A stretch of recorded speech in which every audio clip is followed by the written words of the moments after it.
The wind howled through the towering pines, carrying with it the bitter sting of winter. Snow clung to the branches, weighing them down until they seemed to bow in reverence to the bleakness of the frozen wilderness. John Grady tightened his grip on the worn leather strap of his rifle, his breath coming in short, frosty bursts. The forest, vast and unyielding, stretched out before him like a white wasteland, but he was no stranger to its harsh beauty. For 20 years, he had hunted these woods, mastering the art of survival where the weak were quickly claimed by the cold. This time, though, something felt different. The elk tracks were fresh, the imprint of hooves clear against the snow. John knelt down, his gloved fingers brushing the edge of a print. The animal was large, larger than most he had encountered this late in the season. It would provide enough meat to see him through the long, dark winter ahead. He couldn't afford to lose it. He stood, his eyes narrowing as he scanned the dense forest. The tracks led deeper into the trees where the shadows were thicker, the air colder. A storm was coming. He could feel it in the way the wind bit at his exposed skin, in the way the clouds churned overhead, dark and threatening. But he pushed the thought aside. He had faced worse conditions before, and had always come out on top. John began to follow the trail, his boots crunching softly in the snow. Every step was careful, calculated, honed from years of experience. He moved like a predator, his senses attuned to the slightest sound, the faintest movement. The forest, usually alive with the chirps of birds and the rustle of small creatures, was unnervingly silent. Even the wind seemed to hush as he ventured deeper, as if the woods themselves were holding their breath. An hour passed, then 2. The tracks remained clear, but the elk was elusive. The snow was falling heavier now, each flake a delicate threat that blanketed the earth and muffled all sound. The temperature dropped, the cold seeping into his bones, making his movements sluggish. Still, John pressed on, driven by a determination that had long since turned into obsession. He had to bring down that elk. Suddenly, there it was. The elk stood in a small clearing, its massive body a stark contrast against the whiteness surrounding it. Its antlers were a crown of bone, regal and ancient. It hadn't noticed him yet, its head lowered as it foraged for what little sustenance it could find beneath the snow. John's heart pounded in his chest, the sound of it echoing in his ears like the distant thrum of war drums. Slowly, he raised his rifle, steadying his breath, his finger hovering over the trigger. But just as he was about to fire, his boot slipped on a patch of ice hidden beneath the snow. He staggered, the rifle jolting upward as he struggled to regain his balance. The shot rang out, a deafening crack that shattered the stillness of the forest. The bullet flew wide, splintering the bark of a tree several feet away from its intended target. The elk's head snapped up, its dark eyes wide with fear. For a heartbeat, it seemed frozen in place, as if uncertain whether to flee or fight. Then, with a powerful leap, it bolted, crashing through the underbrush with a speed that belied its size. "No!" John shouted, a mix of frustration and desperation tearing at his throat. He couldn't let it get away. Ignoring the pain that flared in his ankle, he gave chase, his breath coming in ragged gasps, each one a cloud of mist in the frigid air. The snow swirled around him, thick and blinding, but he didn't care. All that mattered was the elk. The forest seemed to close in on him as he ran, the trees looming taller, their branches intertwining like skeletal fingers reaching down to ensnare him. The ground beneath him was uneven, treacherous, but he pushed forward, his determination driving him deeper into the heart of the wilderness. The elk's tracks were fresh, its hoofprints deep in the snow, leading him onward like a cruel breadcrumb trail. And then he saw it again, just ahead, its massive form moving with surprising agility through the dense undergrowth. John raised his rifle, his breath hitching in his throat as he tried to steady his aim. But before he could fire, the forest around him seemed to shift. The shadows deepened, the air grew colder, and a silence fell that was so absolute, it was as if the world itself had paused to watch. John hesitated, his finger trembling on the trigger. A sense of unease crept over him, something primal and instinctive, like the warning growl of a predator just beyond sight. He glanced around, his eyes darting between the darkened trees, searching for the source of his sudden fear. Then he saw it. At first, it was nothing more than a shape in the distance, a vague outline against the snow. But as he stared, the figure became clearer, more defined. It was tall, impossibly tall, with limbs that were too long, too thin, and eyes that glowed with an unnatural light. Its skin, if it could be called that, was a sickly gray, stretched taut over a skeletal frame.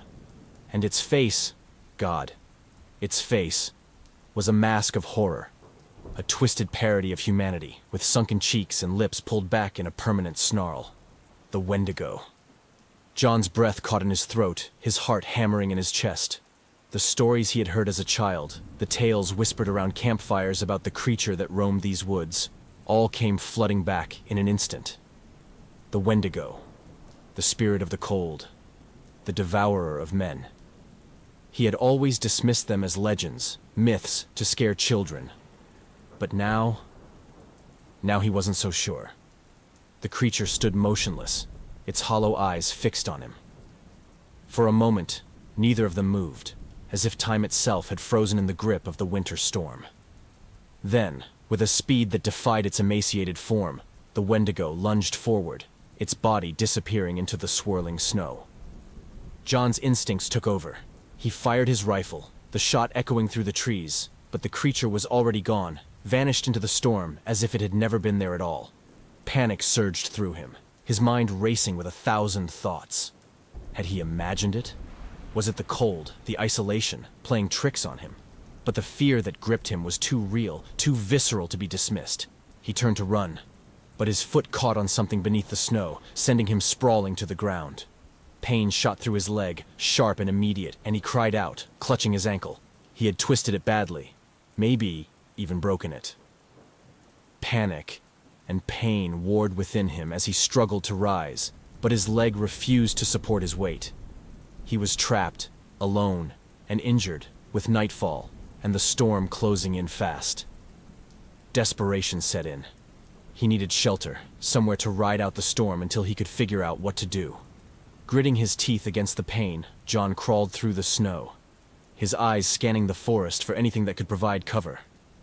His breath came in icy gasps, the cold seeping into his very core, turning his limbs to lead. Finally, he found a small overhang of rock, just enough to shield him from the worst of the wind.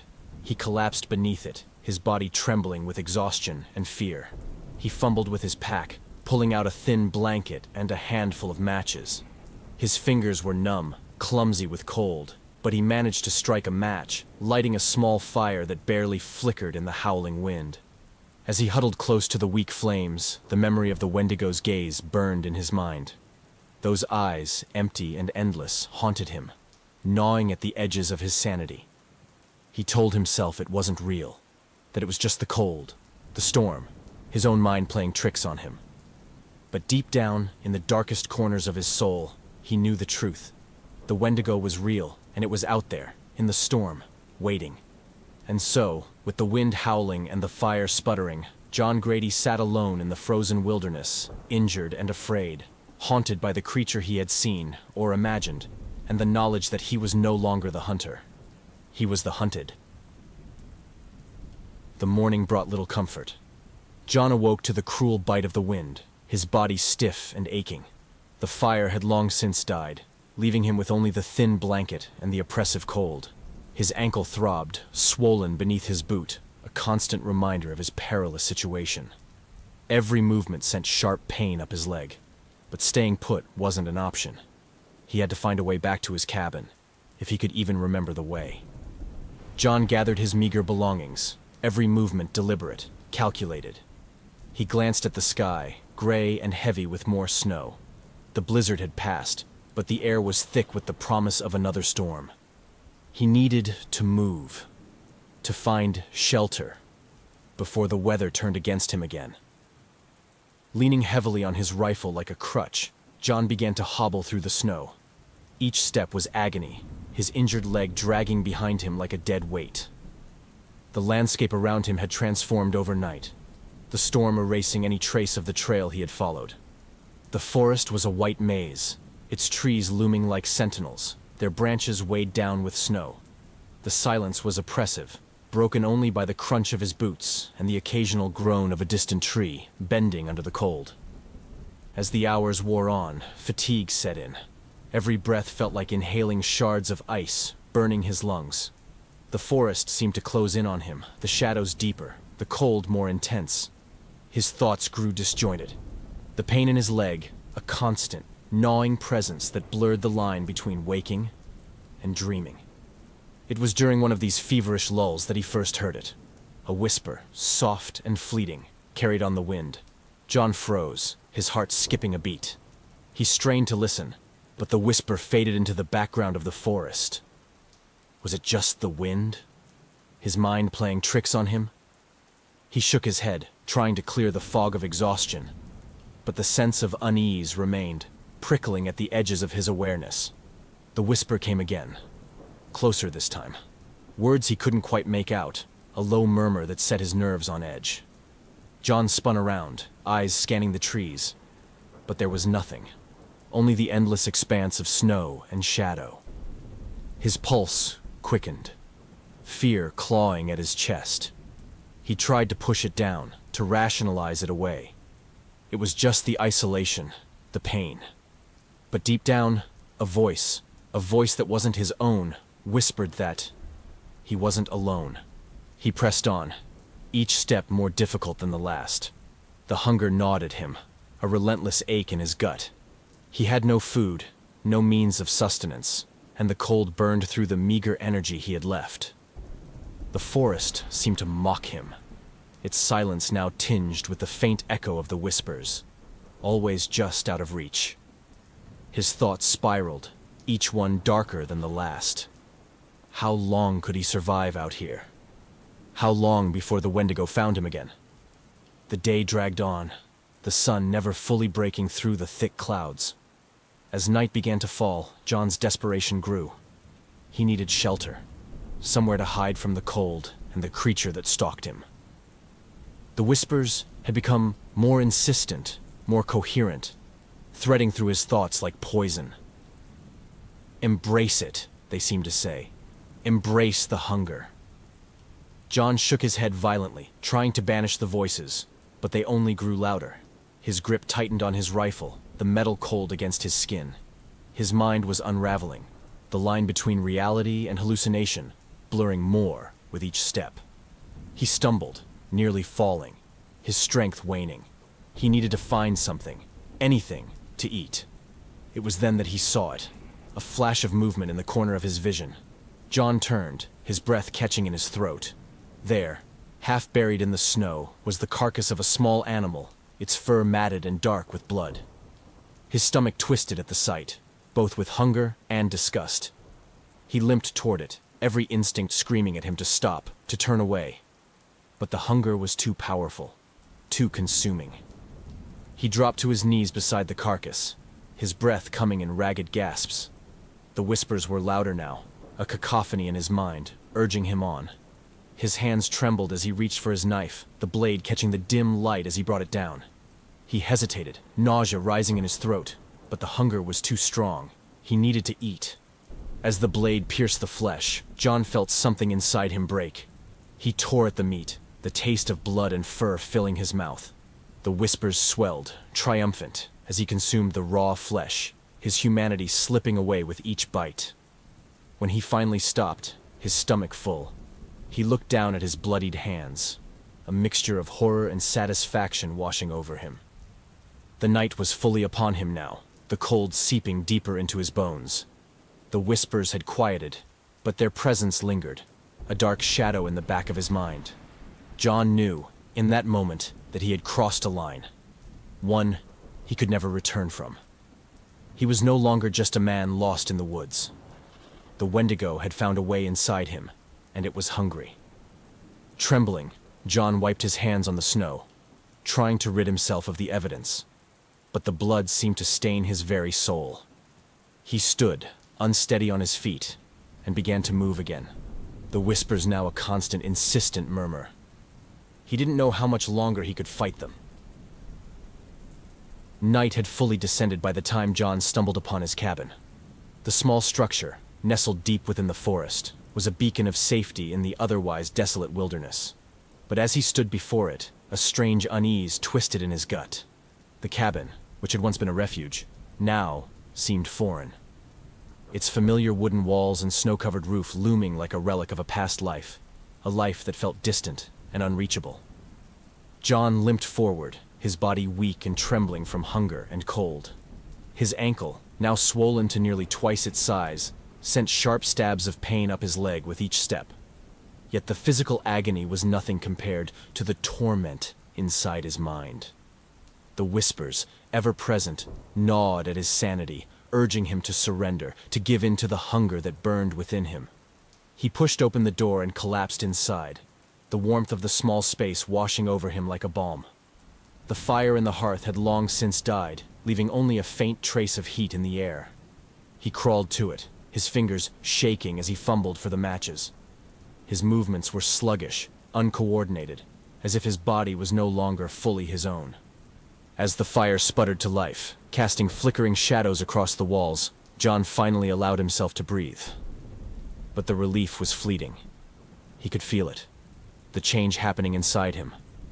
The hunger that had once been a gnawing emptiness was now a living, breathing thing, clawing at his insides, demanding to be fed. He leaned back against the rough wood of the cabin wall, his eyes unfocused as he stared into the flames. The memory of the raw flesh he had consumed earlier still lingered on his tongue, and the thought of it both repulsed and enticed him. He could feel the Wendigo's presence more strongly now, as if it were sitting beside him, whispering in his ear, guiding his thoughts. "You are one of us now," the voice seemed to say, a cold, mocking tone that sent shivers down his spine. "You are no longer a man, but something more. Something greater." John shook his head, trying to clear the fog that had settled over his mind, but the voice only grew louder, more insistent. He knew he was losing himself, that whatever humanity he had left was slipping away, consumed by the curse that had taken root inside him. His eyes drifted to the rifle leaning against the wall. The metal gleamed in the firelight, a reminder of who he once was, a hunter. A man who had always fought to survive, no matter the odds. But now, he wasn't sure what he was fighting for. Was it to live? Or was it to avoid becoming the very monster that haunted these woods? The hunger gnawed at him, sharper now, more urgent. It twisted his thoughts, warping his perception of the world around him. The cabin felt smaller, the walls closing in, the fire's warmth suffocating. He could feel the Wendigo inside him growing stronger with every passing moment, its hunger becoming his own. John's gaze fixed on the door. Beyond it lay the forest, vast and endless, filled with the cold and the dark and prey. The thought sent a jolt of anticipation through him, a craving that was both foreign and terrifying. He could almost taste it. The blood, the flesh. If he just stepped outside. He forced himself to look away, clenching his fists until his nails dug into his palms. No, he thought. The word, a desperate plea. He wasn't a monster. He wouldn't give in. But even as he thought it, he could feel the resolve slipping away, like sand through his fingers. The whispers were relentless now, a chorus of voices urging him to embrace what he had become. They spoke of power, of freedom from the constraints of humanity, of a life lived in the thrill of the hunt. The firelight flickered, casting shadows that seemed to move of their own accord, dancing around him in a macabre ballet. His breath came in short, shallow gasps as he fought to hold on to his humanity. But it was a losing battle. The hunger was too strong, the Wendigo too powerful. He could feel the transformation taking hold, his body changing in ways he couldn't see but could feel. His skin growing colder, his senses sharpening, his thoughts narrowing to a singular focus: hunger. John's mind raced, searching for something, anything to anchor himself to who he once was.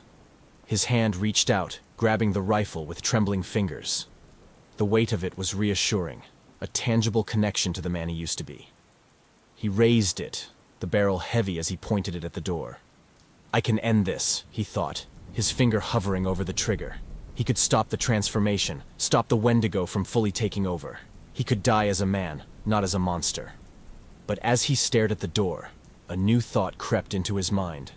An insidious whisper that curled around his consciousness like a snake. Or you could live. You could embrace the hunger, become something more than human. Something powerful, something eternal. The thought was seductive, tempting in a way that made his mouth water and his hands shake. He lowered the rifle, the weight of it suddenly unbearable. He knew then that he couldn't do it. He couldn't end it. The hunger was too strong. The Wendigo's influence too pervasive. John stood, his movements stiff and mechanical, as if guided by something outside of himself. He walked to the door and pushed it open, the cold air rushing in, biting at his skin. The forest lay before him, dark and inviting. A world where he could hunt, where he could feed. As he stepped out into the night, the transformation completed. The man that had been John Grady was gone, consumed by the Wendigo's curse. He no longer felt the cold, no longer heard the whispers. There was only the hunger, driving him forward, deeper, into the woods.